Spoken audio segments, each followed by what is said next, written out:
Bienvenue dans cette vidéo consacrée au programme humanitaire de Joe Biden. Aujourd'hui, nous allons parler d'un sujet assez spécial. Vous pouvez avoir confiance dans les connaissances que nous partagerons ici. Notre contenu a été soigneusement recherché et validé. Allons-y.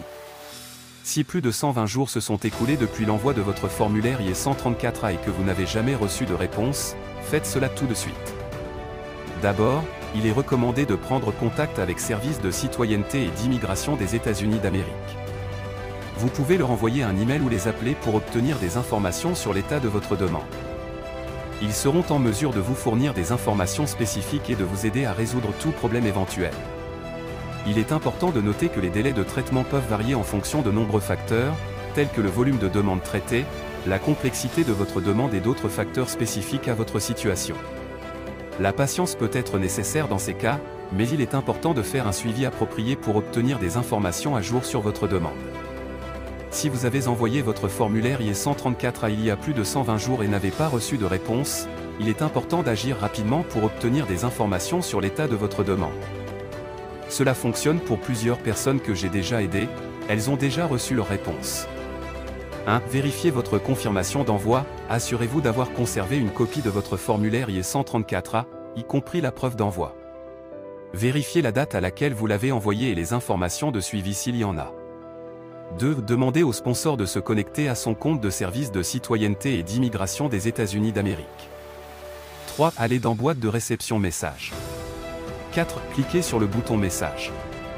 5. Déroulez le déroulant ou sélectionnez un dossier que j'ai déjà déposé. 6. Sélectionnez le numéro de dossier IOE sur lequel vous souhaitez être mis à jour. 7. Écrivez-leur maintenant un message convaincant pour leur montrer que vous n'avez reçu aucun message depuis que vous avez envoyé le formulaire au destinataire. 8. Faites appel, si vous n'obtenez aucune réponse satisfaisante du service de citoyenneté et d'immigration des États-Unis d'Amérique ou si vous ne parvenez pas à les contacter, vous pouvez envisager de faire appel.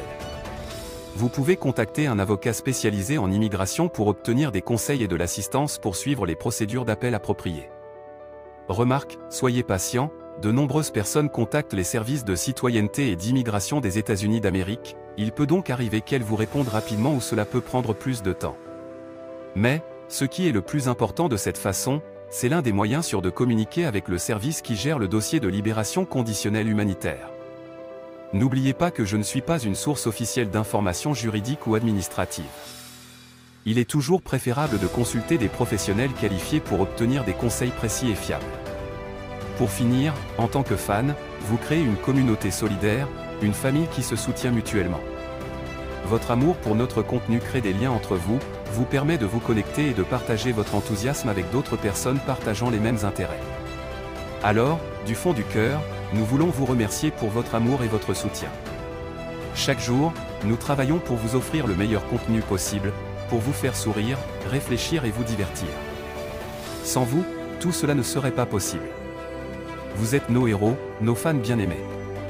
Notez bien, il est recommandé de consulter le site web officiel qui se trouve dans la description de la vidéo.